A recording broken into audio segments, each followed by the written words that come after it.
Hi, this is Mokami Chege. I'm back for my second edition of Facebook Live video, and I'm very excited to be here today. Kindly make a date with me every Saturday at 11, and I'll be here talking about different aspects of life, so that you can share experiences, build each other, and so that we can grow together. Thank you. I can see Wamboi Wamuturi is watching. I really appreciate. Karibu sana. I don't know who else is there. Mokami Chege Live. And today, our topic is quite as exciting. Today we are talking about, is the past haunting your present and compromising your future? Is your past haunting your present and compromising your future? Yes. Is your past haunting your present and compromising your future? Thank you, my cousin Lilian Motweke. Karibu sana. If you're there, kindly wave, kindly give me a shout out, so that I know that we are together. Today we are talking about, is your past haunting your present and compromising your future? First of all, I want to appreciate all the love and best wishes that I received when I did my video last week, my first Facebook Live video. I got a lot of feedback, a lot of comments, a lot of direct texts. Thank you so much for watching or having watched that episode. We were talking about, is failure holding you back? And sometimes in life we go through so many things. As I delve into the topic today, and as even await as many people to be on this morning, I was asking myself a question, Miriam or Mokami Chege. If you're given an opportunity to travel back to your history, to your past, and you're told that, in 10 minutes or in 20 minutes or in an hour, there'll be many people who will be coming to visit your life in the past and probably audit it. And you're given those 10 minutes, say an hour, to go back to your past and look at it before, you get that public audit. I guess I would run back and correct many things that I did not do well. I guess I'll be rushing to clean up probably some of the things that I've done that today I'm very embarrassed about. I would rush back and try to undo some of the things or decisions that I made, actions that I made that I'm not proud about. And I think that is the nature of life, that the past is checkered with some very nice and beautiful memories of places that we've been, people that we have met, achievements that we have achieved, be they, career in nature, rising through the ranks, things that we have done, promotions that we have received in our job places, marriages, children that we have raised, that are now growing and, they're at a good place and we are very excited. Thank you so much, Muigai Wasubukia, karibu sana. Our past is checkered with so many things that we have done well and we are very proud about. And probably we reminisce and we tell ourselves, those were very good old days. When we remember those achievements, great things that we did, hikes that we went, holidays, vacations that we went with our loved ones, the laughter, all those things that give us joy and excitement, and they added more years into our life, if I may say that.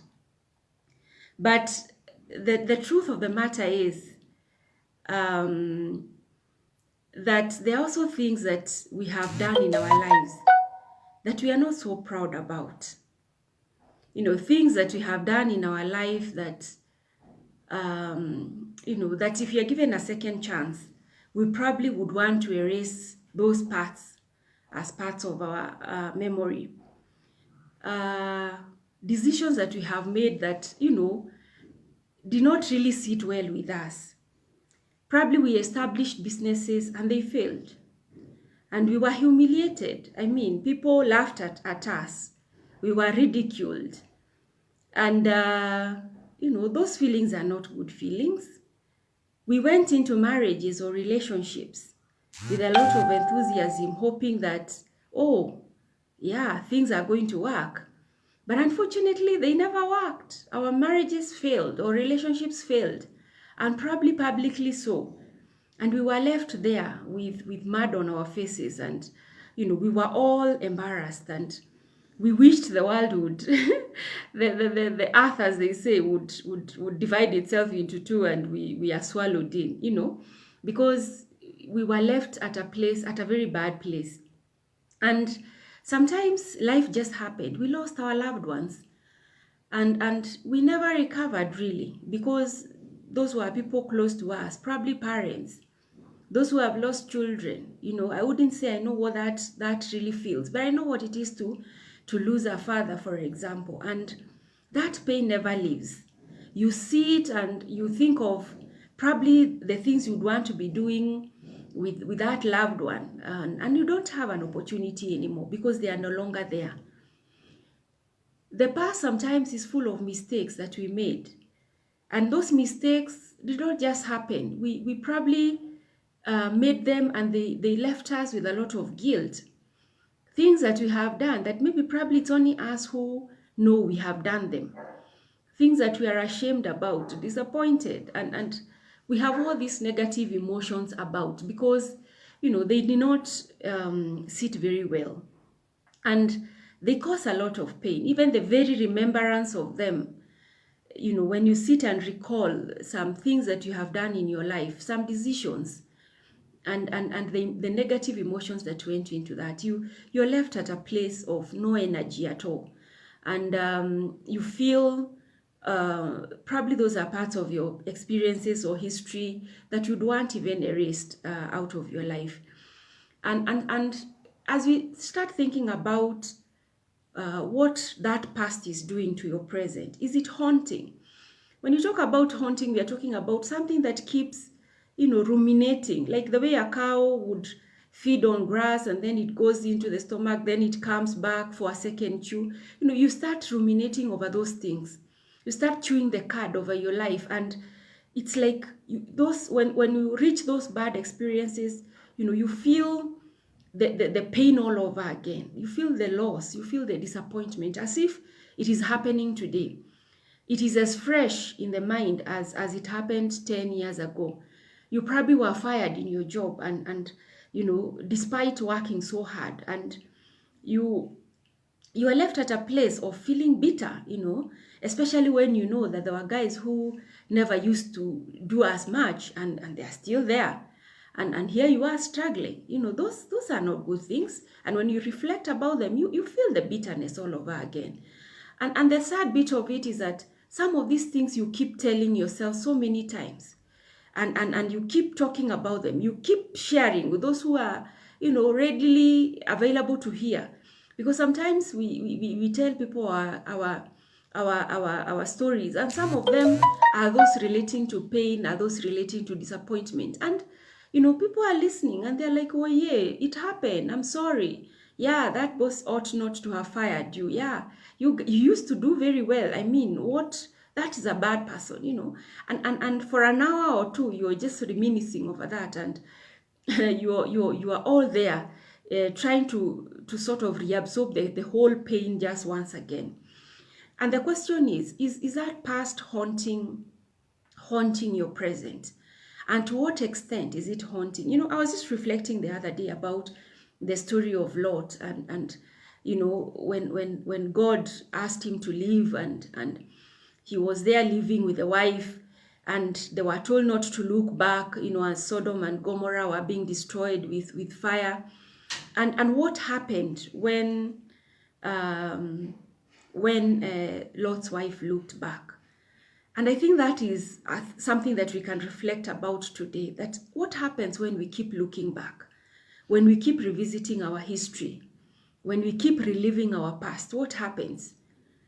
Like Lot's wife, we freeze. She froze and became a pile of salt, as the Bible reckons, but probably I don't know what we are becoming, whether it's salt or mud or a rock. But for me, the action of freezing is what is important and speaking to us today. That as we keep revisiting that past, and emotionally so, there's a chance that we freeze, and we freeze to an extent that we are no longer able to make decisions relating to certain areas of our life with a sober mind, because the pain of yesterday is still haunting us today. When you remember how you went through a divorce, for example, that pain is too much. You carry it into your current relationships, for example. And as you do that, that pain makes you not make sober decisions in your current relationship. As you carry the pain of yesterday, of say probably being fired from your job, that pain becomes so much that you keep wondering whether in the next one you're going to be fired like you were fired in the previous workplace. As you think about mistakes that you did, you start doubting your ability to make the right decision, because you made very many wrong decisions in the past, and that keeps haunting you, and you're not able to make sober decisions that are able to progress your life to where you would want to be. And sometimes you're even afraid of making the decisions altogether, because when you made those decisions in the past, they affected you in a very negative way, or you failed terribly and publicly so, and you're not so sure how you're going to progress. And therefore, you imagine that not making the decision at all is going to shelve you from the pain of yesterday, the pain of getting into a new relationship, the pain of starting a new business, or the pain of just having a new experience altogether. And how does it even then compromise your future? Because in life, for sure, there's no one who can give you an opportunity to go back to yesterday.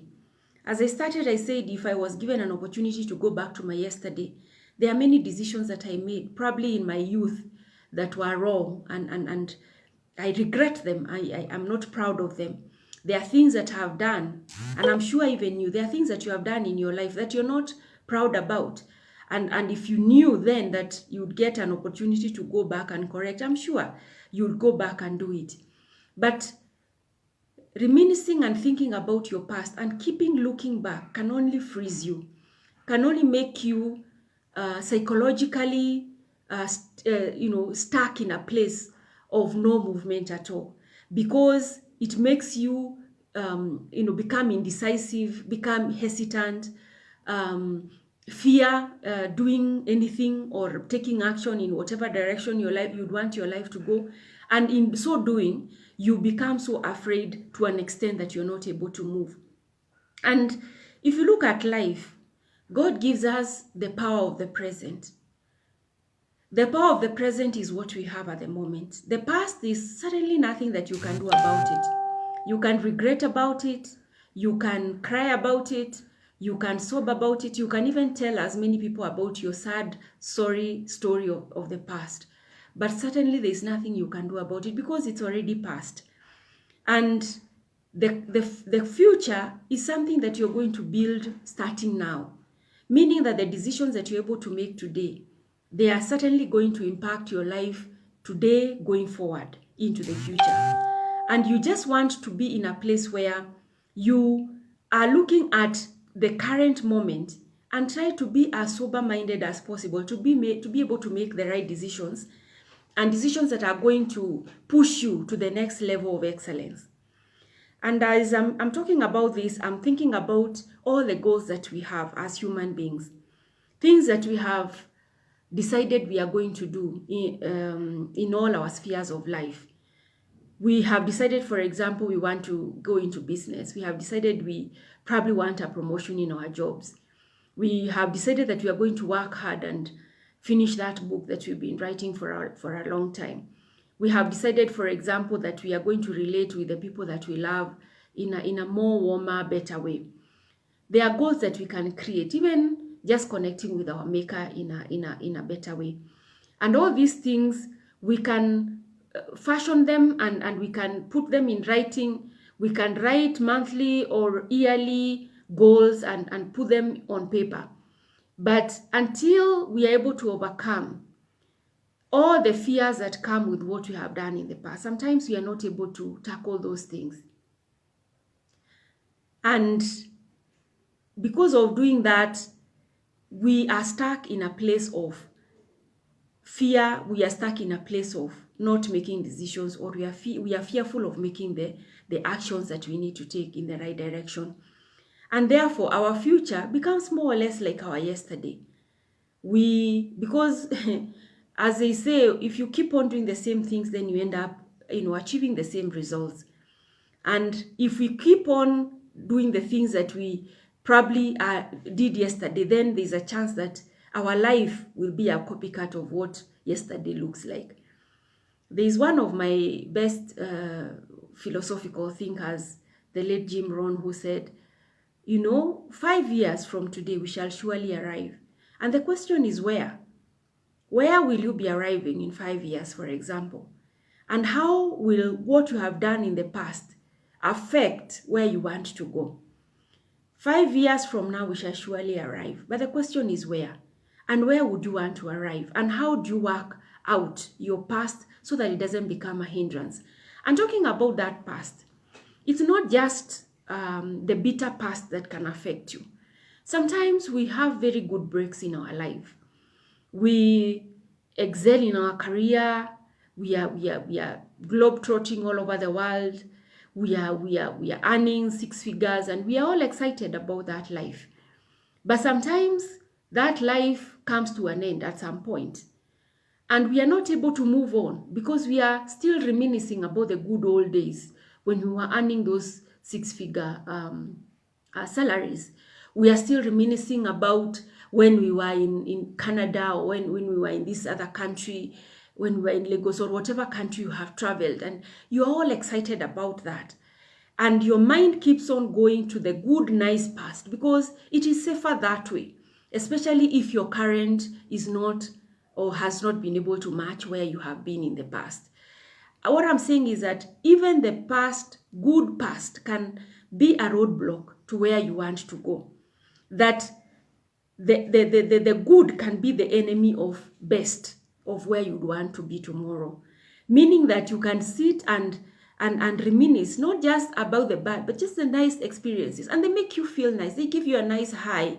They make you, be in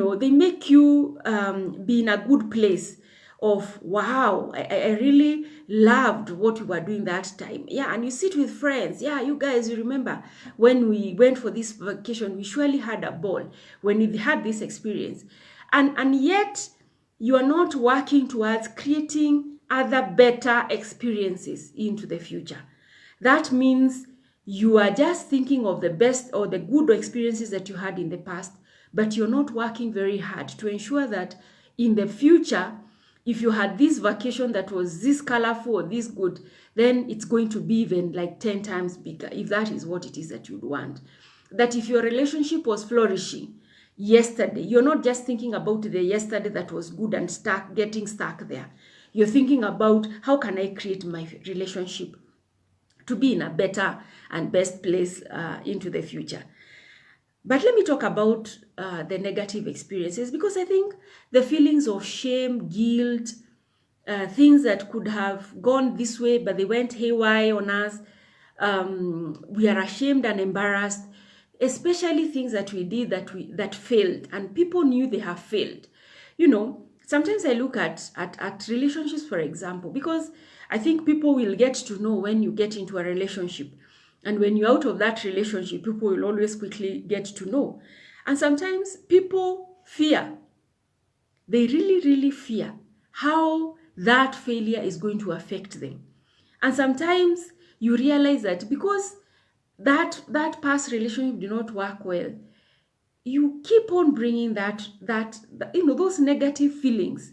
Oh, he cheated on me, for example. And that becomes like what you keep on looking in the new partner, because you are so wronged. And obviously you are. I'm not saying there's anything that can justify, but you feel so wrong. You feel so wronged that you are trying to look for all sorts of signs. Immediately you start dating a new person. I think many of those things happen to many of us. Because you started a business and it failed, people knew, oh, she started with a lot of vishindo and everything went bad. Now you are afraid. What if I start a second business? And what it fails, what will happen? And because of those negative feelings, you keep hesitating making decisions into the future. And because you're not making the right decisions, then it means you're not taking the right action. And as a result, you keep getting stuck to where you'd want to be. One of the key things that I would want to reflect on is also how we get to forgive ourselves for what we have done in the past that we are not so proud about. If you look at your life and you're not happy about certain things that you did in the past, and you even wish that people, or you're happy that people don't even know about those things, that they are still private somewhere in your heart, sometimes it is just good for you to forgive yourself. For you to say, okay, Mokami, you messed up big time, and you obviously are not even proud of yourself, leave alone other people being proud of you.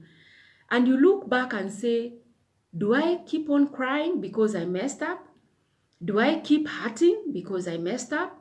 Do I keep blaming myself because I messed up? Do I keep crying because I messed up? That cannot be it. You just have to reach a place when you say, okay, Miriam, you messed up big time, and you just now have to pick up the pieces and move on. You have to sweep off the bitterness. And I'm not saying it's going to be easy, but that realization that, yes, I made the wrong decision. Yes, the consequences were phenomenally bad. You went into this, it did not work. Okay, fine. Are you going to get stuck there? Are you going to keep crying? Are you going to keep beating yourself because you did not do the right thing or did not follow through on your values? You messed up? No. I think it is a call on ourselves to sit back and say, okay, we made the wrong decisions. We took the wrong actions. But if we knew better, then we would have done better. We probably did what we did because we were limited in one or another. We were limited in values. Maybe probably that's why we fell into the wrong relationship. We had limitations in terms of maybe self-appreciation. That's why we got ourselves into a place of trying to seek that appreciation and maybe in the wrong way.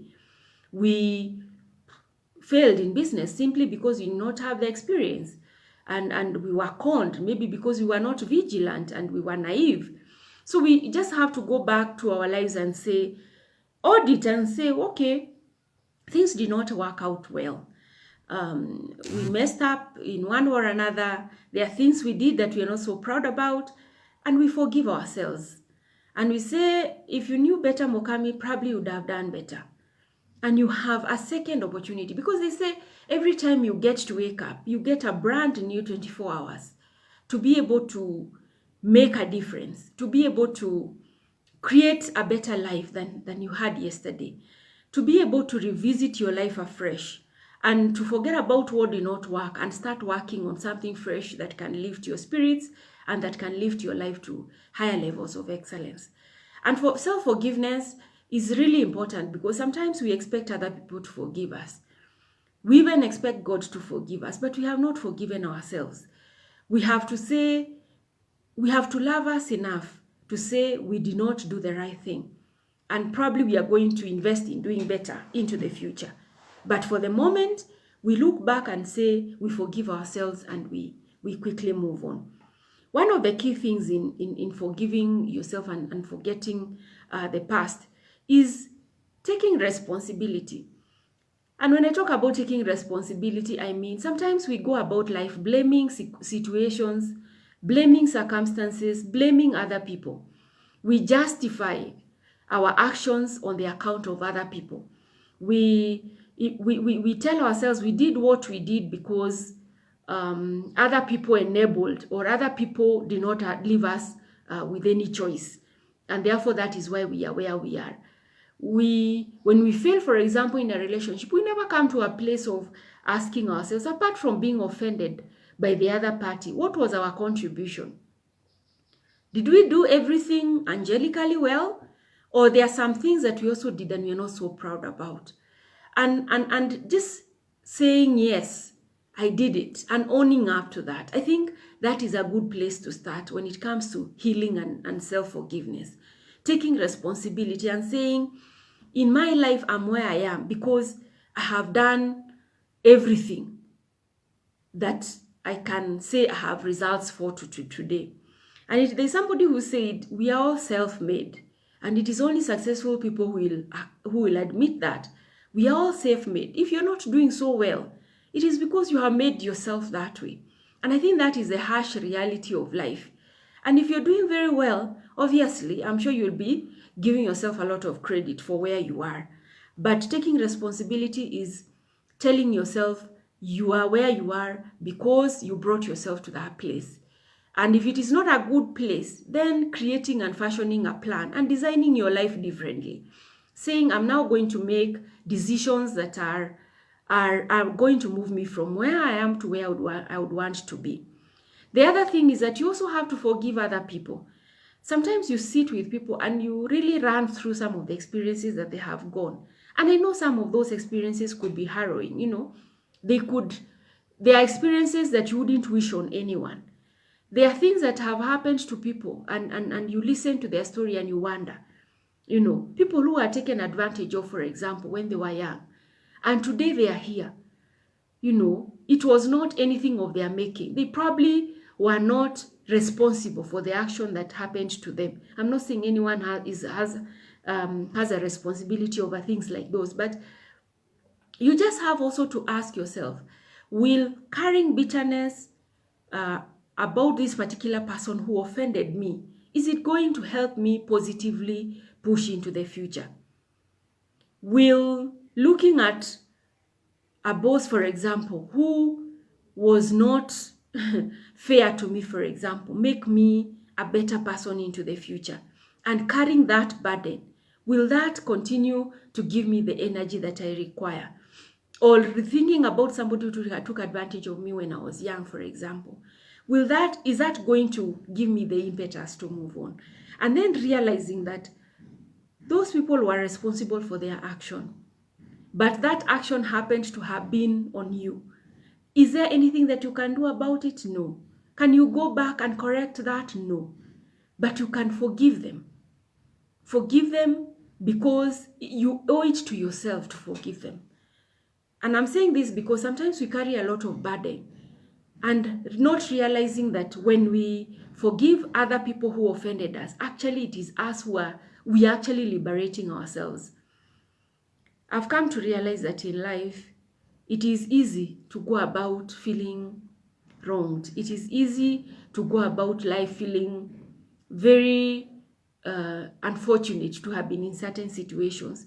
It is easy to go about blaming yourself and blaming other people, feeling bitter and negative.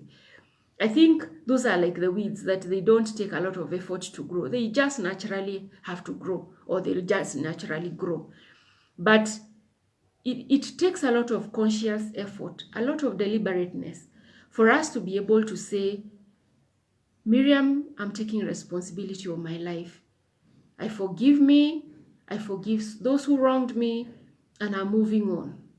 And having the courage to move on, not because you are assured of what the future will look like, but the courage to leave the past where it should be. Again, it is Jim Rohn who said, the past should just be the past. It should be a school, not a place where you reside. A place where you learn from.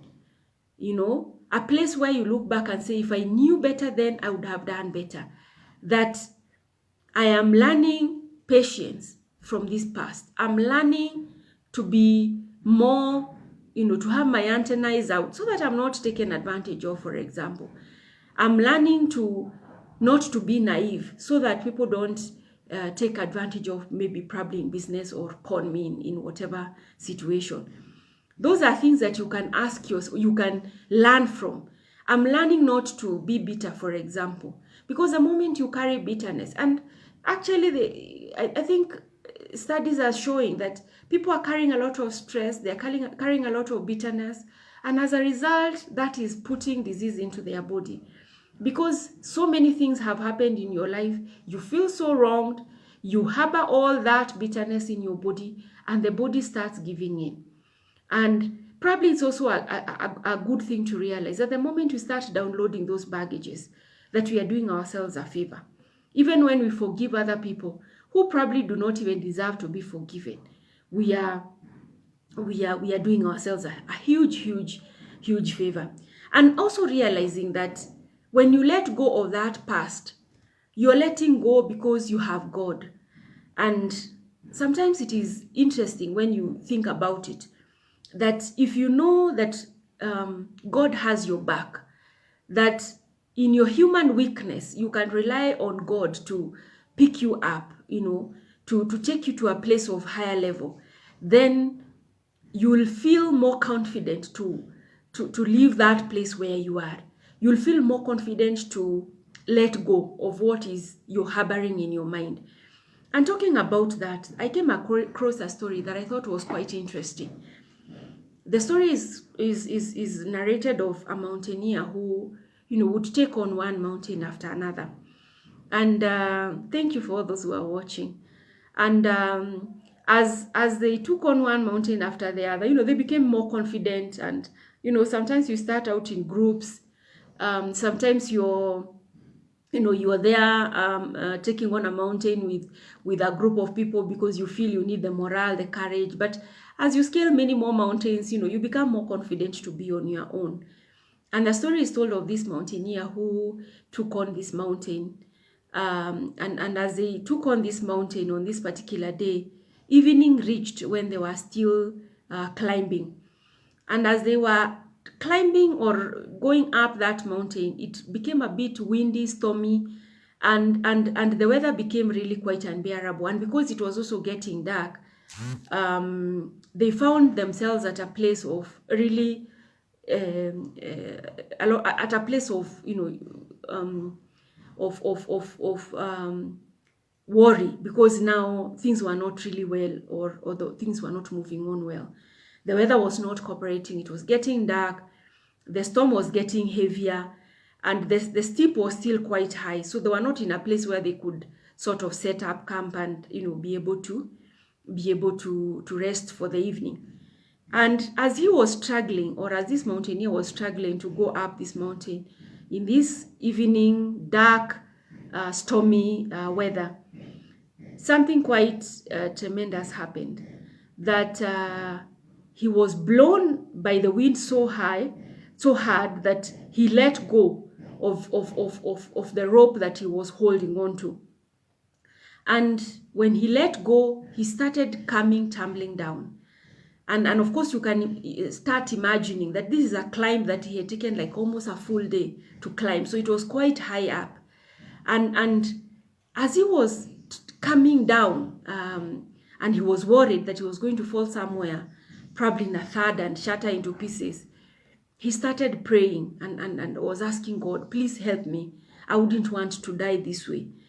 And the mountaineer was coming tumbling down at a very high speed, trying to, move and try to see where he could get his hands, or whether he could get a hold of something and probably have his life saved. And the story is narrated that when he was busy trying to look for something that he could hold on to, he grasped, or he touched a branch, and quickly he felt, God has answered my prayer. And he got hold of this branch, and he was very excited and thankful that finally he was not going to crash down and probably die and be left in a place of lifelessness, if I may say. And when he was holding on to that branch, it was now very dark and he could hardly see anything. And he started praying, and he was telling God, please, I beg you, do not let me freeze here to death in this cold night. Thank you for saving my life, but do not let me die here. And here he was dangling, holding on to this branch and, feeling very afraid. I can imagine the place where he was. And as he was seated or holding onto that branch, dangling there, he again started praying and asking God, kindly, kindly, kindly, um, I beg you, save my life. Do not let me die here of a cold night, because suddenly it was very cold, and he was worried that if he dangled there, even he would lack energy and probably let go. And as he was there busy praying and asking God for mercy to be rescued, he heard a small still voice telling him, let go. Huh? And you can imagine, here you are, you've come there tumbling down all the way from the mountaintop, and almost mountaintop, and you are at a place where you're feeling a bit secure because you have something you're holding on to. But now there's this still voice telling you, drop it or let go. And the man thought, okay, maybe my mind is playing games with me. So he continued praying and asking God, please rescue me. Please send me help. Please do not let me die in the coldness of the night that is ahead. And as he continued holding on to that branch with all his dear life and energy and praying, he heard a second voice telling him, let go. And the story narrates that the following morning, that man was found dangling on a branch, dead 3 feet from the ground. It is amazing that if he had let go, he was just 3 feet from the ground. He would have rescued himself. He probably would have run for safety. But because he did not let go, he died just 3 feet from the ground. And probably the lesson that we can gather from this is that probably God is also speaking to us that with all the past that is checkered with a lot of pain, bitterness, shame, all the negative emotions that we can think about, that it is time we let go. Let go because we let go not because it is easy, but because God has our back. That there is a higher power that can absorb the shock of letting go. That despite how difficult it is to forgive ourselves and to forgive other people, that we can let loose of our past and rely on God as we try to co-create a better future for ourselves together with God. Because I believe we are co-creators with God. That as God is enabling us and giving us the energy and life every day, we have a responsibility now to wake up and also fashion the life that we want for ourselves.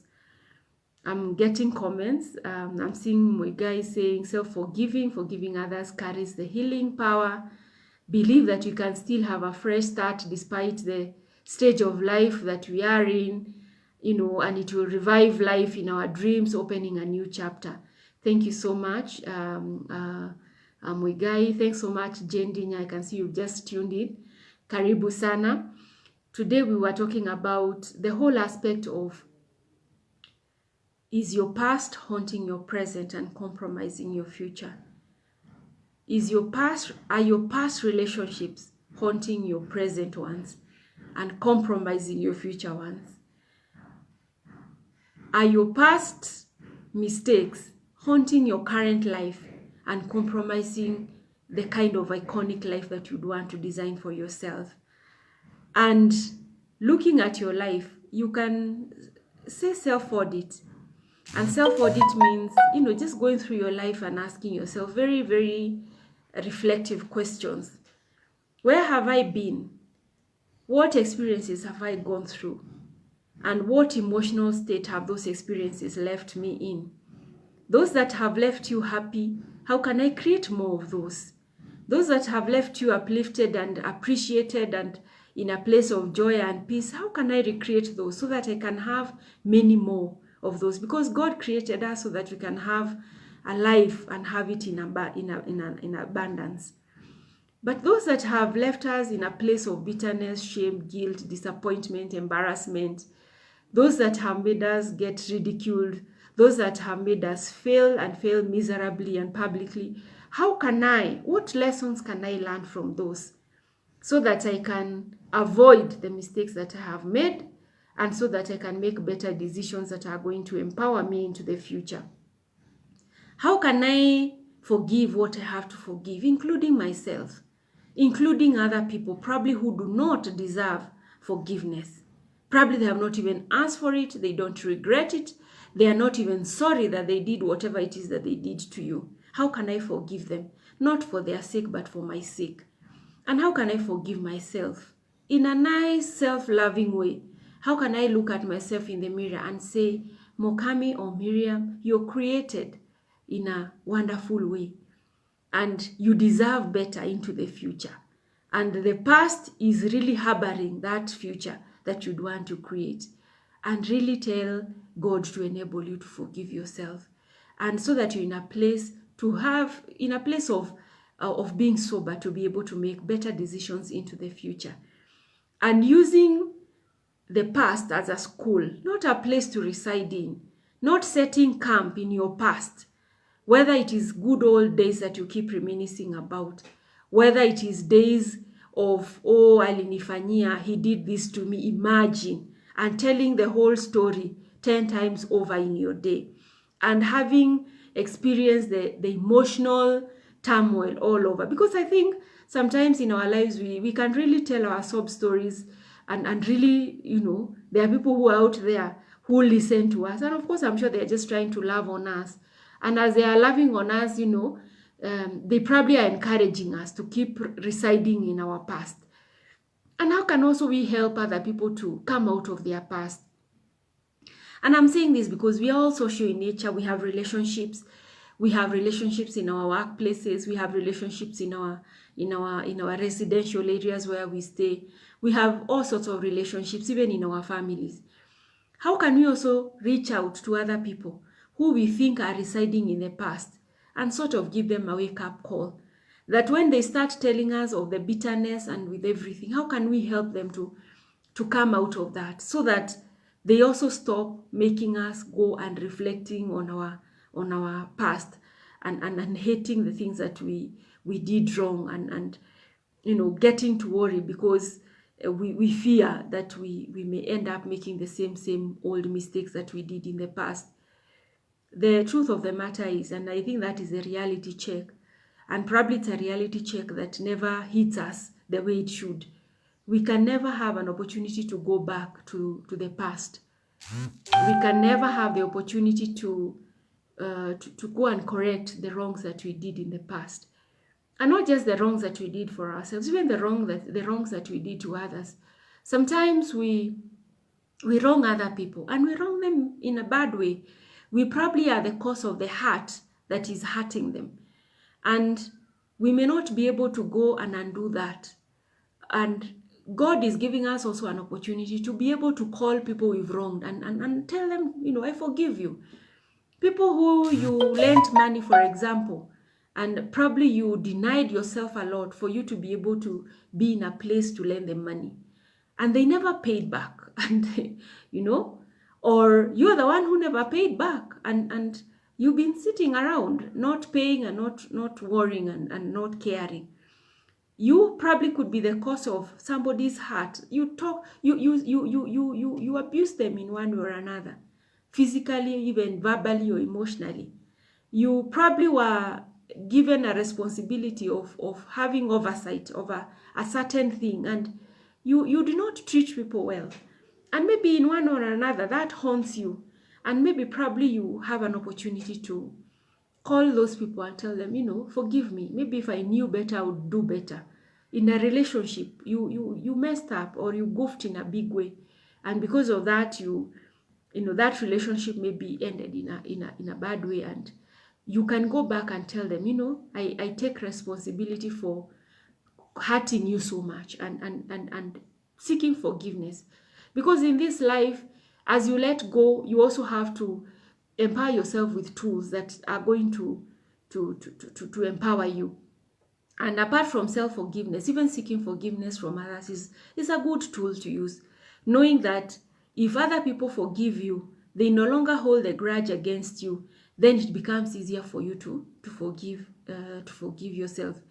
So if you have caused immense hurt in somebody's life, you have treated them badly in whatever relationship or capacity that you've related with them, I think we have an opportunity to ask them for forgiveness. But above all, knowing that God has our back, and I think that for me is really what is empowering. Knowing that it is easy for a human being to behave in a certain way, but God ultimately is able to override and to overwrite all our mistakes.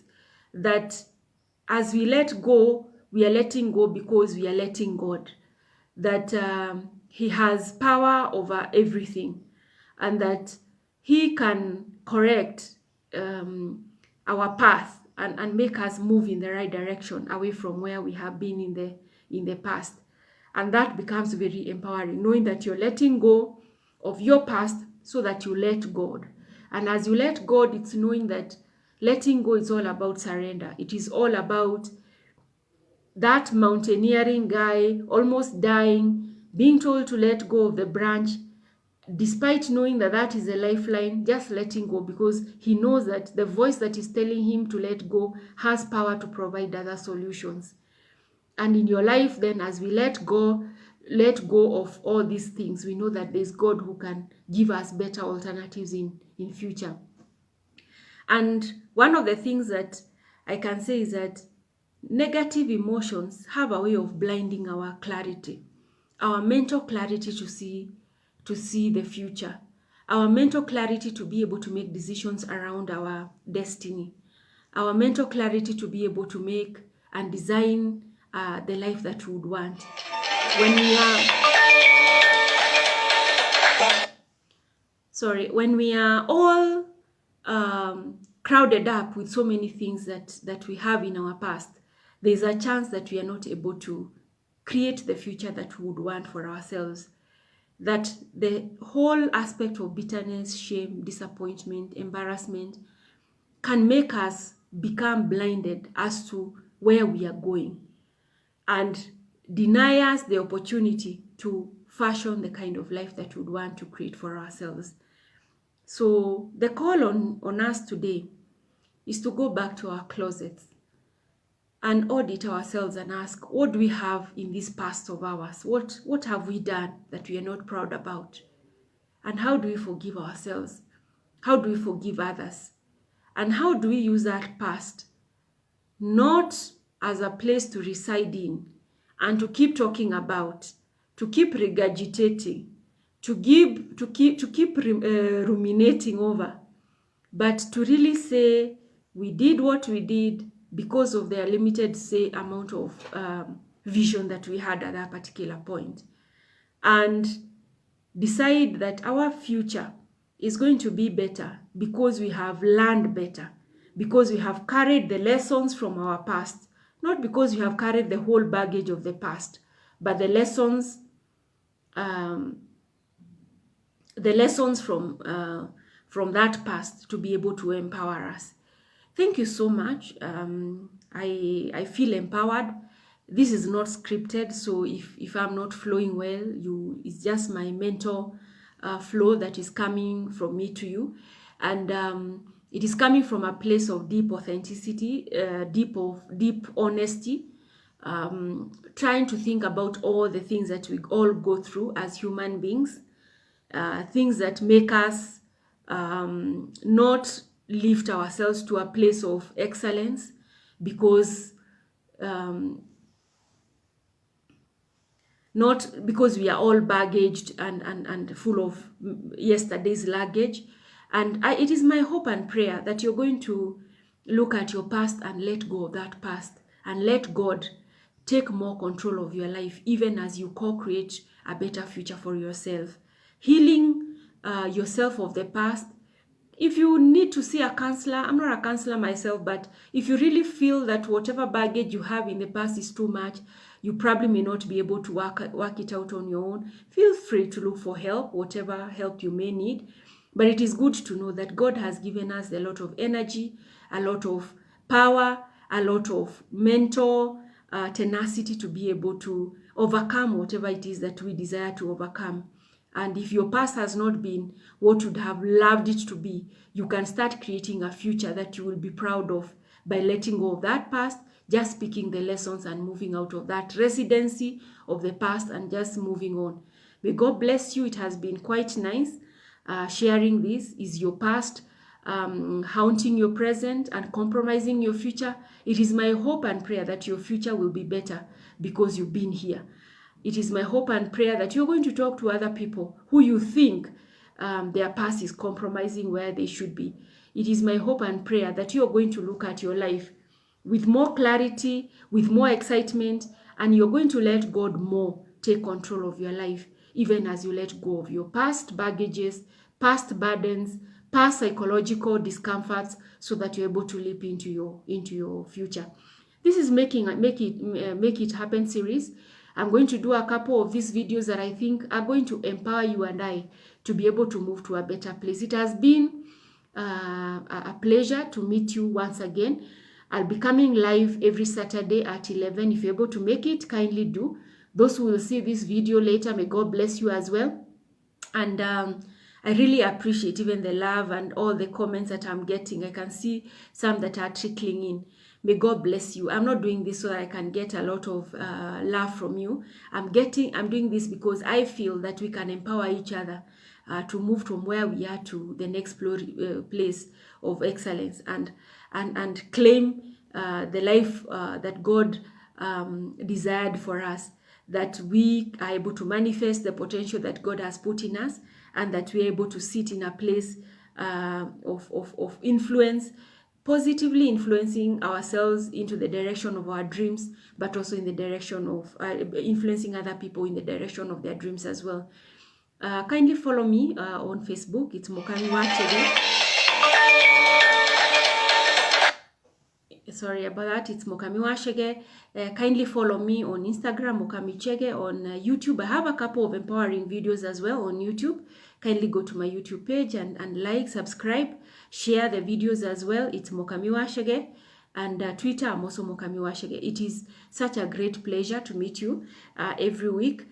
Talk to me, DM me on questions, lessons, things that you think we can talk about, that you think are important to your life and to my life, and things that you think we can empower us through this kind of conversation, so that every day we become better people and every day we move closer to the kind of life that we desire to have. May God bless you. It has been such a pleasure.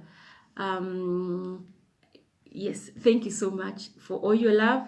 I really appreciate. Share this video, write comments, and keep sharing what your thoughts are, topics that you think we can share into the future. I'm sure God will bless us and we'll have a good time. May God bless you once again. It has been such a pleasure meeting you, and I look forward to meeting you online and also meeting you next week, God willing, on Saturday at 11 o'clock. Thank you. Bye.